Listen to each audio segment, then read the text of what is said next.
in coming up with the topics for episodes, we look at what people are talking about in our group.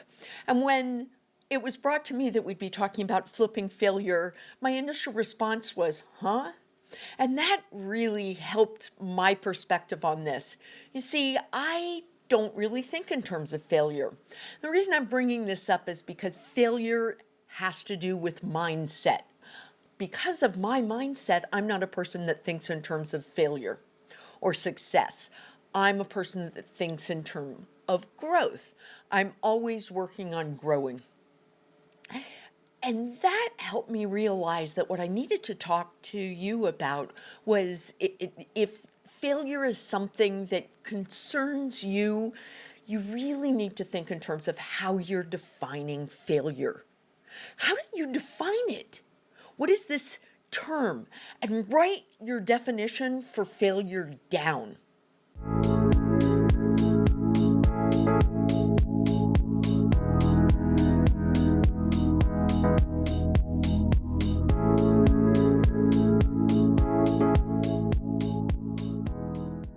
So I'm not a fan of the word failure. Another word I'm not a fan of is perfection. And as I thought about this episode, what I was going to talk about, I realized that I actually think that our issues with failure is because we live in this perfection culture where we're working to achieve perfection, a completely arbitrary concept that that most people talk about as if it's a reality, when in fact, perfect is an opinion word. And if you're constantly striving for perfect, which if you're going to be somebody that strives for perfect, set the bar really low for what perfect means. So that you're constantly successful, because it's just sort of, it's this amorphous concept that we treat as concrete. I just find it being really problematic when people fall into that. So the perfection culture it leads us, ironically, to think that we can achieve mastery without struggle. And we value the people who, the less hard someone has to work at something, the more perfect we think they are. And I really take issue with that. Actually, as someone who taught, for example, chemistry, the students that I valued the most in my class were those students who were working the hardest. Why? Because overall, the skill of being a hard worker, that will take you places that the natural ability to just do okay in something without working hard, eventually there's going to be roadblocks and you won't have the skills to work to eliminate those.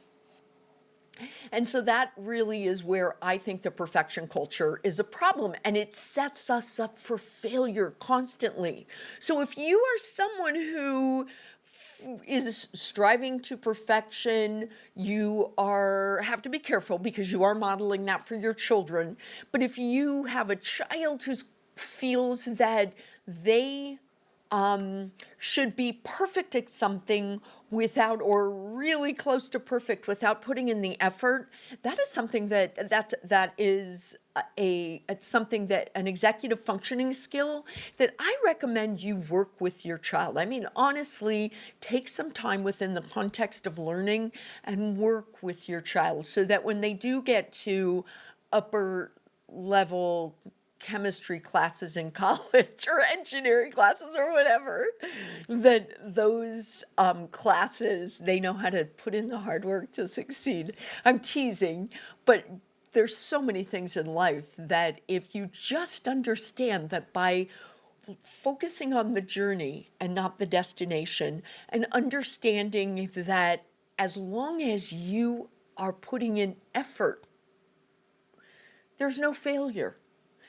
And perfection, set a standard that is achievable if you need to feel like you've perfected something. Otherwise, just consistently work at being the best you can. And that's the best you can be.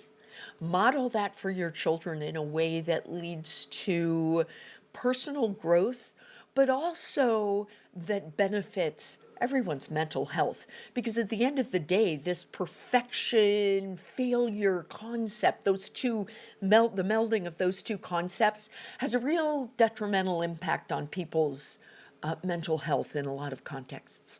Before we go any further, if you are someone who does have concerns about failure or perfect is something that you find yourself striving for, please pause right now and define those two words for yourself. Don't pull out a dictionary.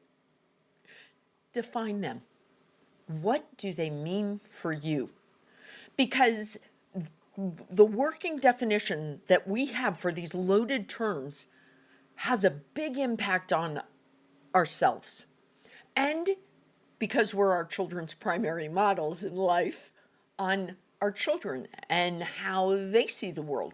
If you're listening to this and thinking, Blair, this sounds great, but my child, they're supposed to be here and they're here, or I feel like they're not really trying.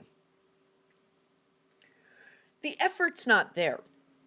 Again, in terms of things like effort, I want you to really take a holistic view and try to figure out why that is. Don't look at the subject, don't look at the materials, but really look at more of an overall strategy. Do they need more scaffolding? Do they need more support? Are they consistently being told that they're not working hard enough? Something like that. You've got to be very careful about the scripts that you write for your child.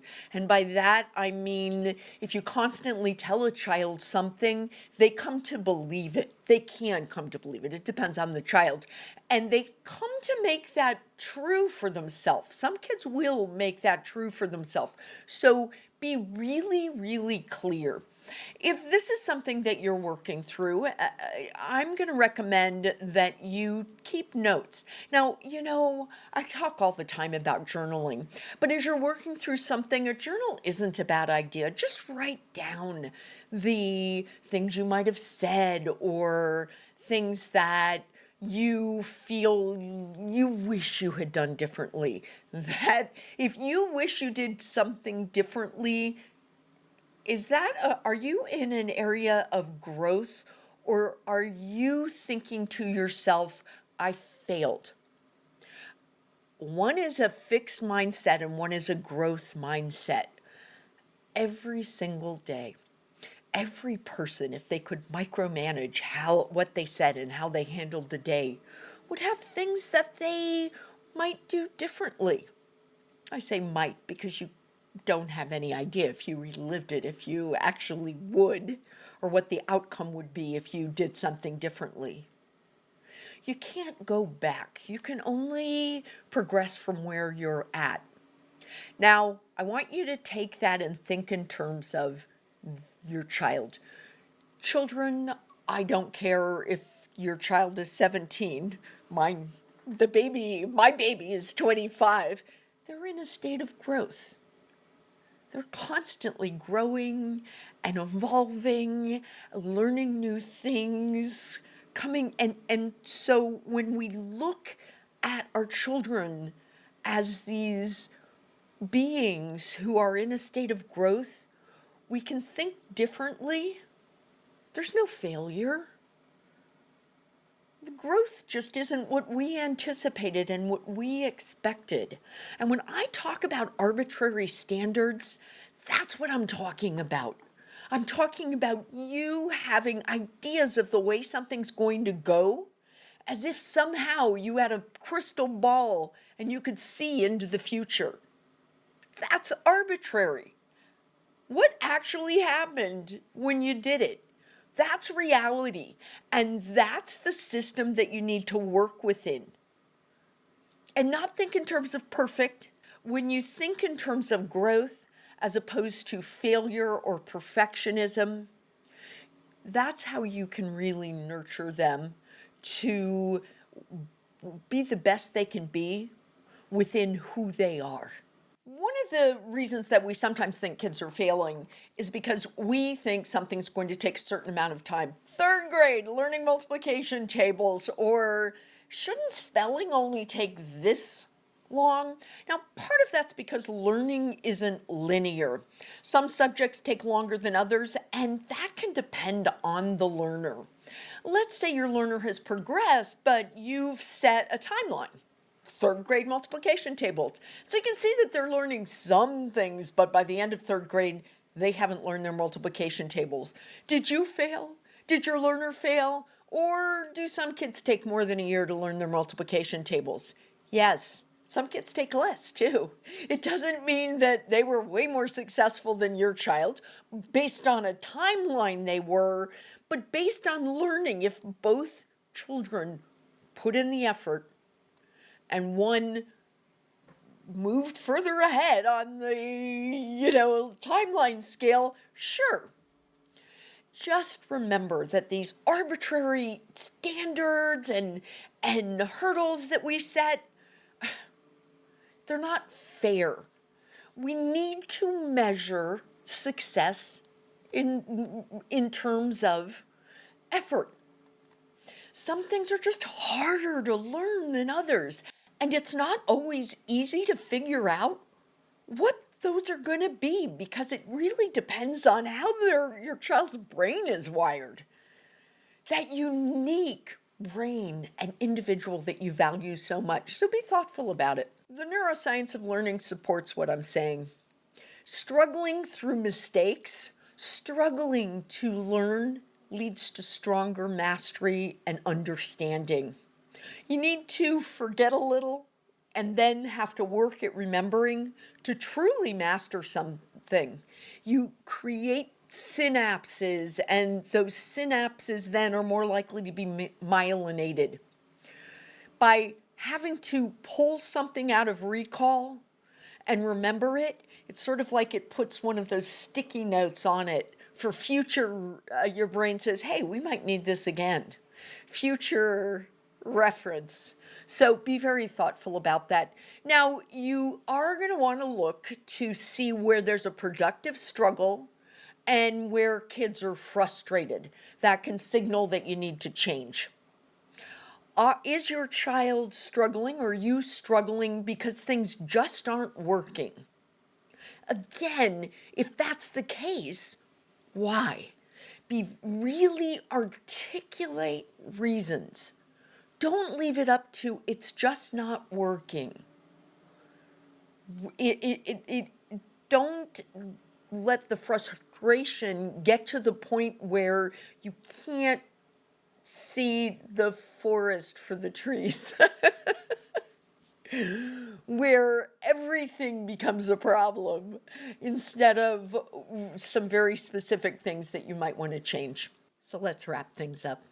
If you're someone who's concerned about perfectionism, mistakes is a triggering word, failure is something that plays into your mindset, or you have concerns about that with your child, I recommend that you define all of those terms and that you reframe them.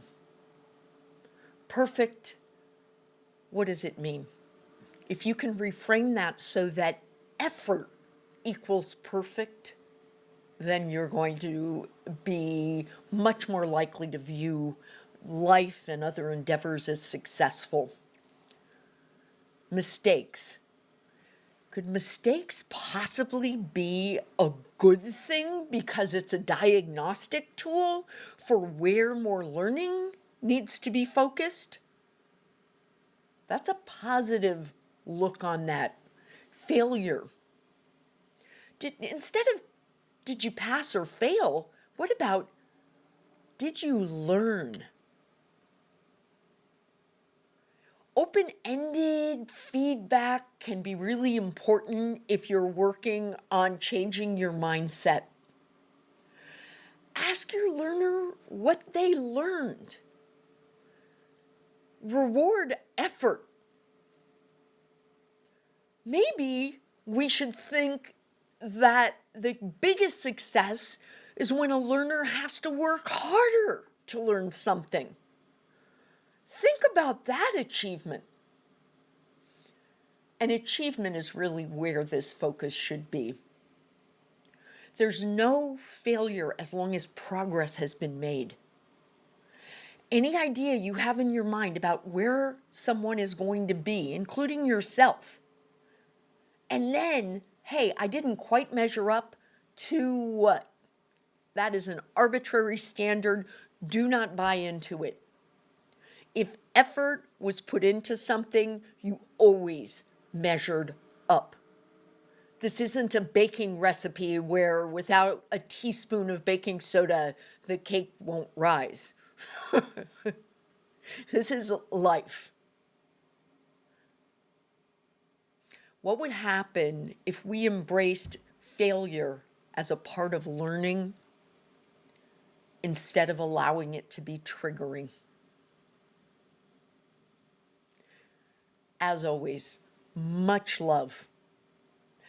If you need someone to hold your hand, you've got them. Leave a comment. Don't forget to like, subscribe, click the notification bell. The fact that you're here listening to this tells me that you are working on growth. And anytime you bring a growth mindset to a situation, you're much more likely to view learning within the context of growth instead of as some fixed thing that can somehow be achieved. Much love.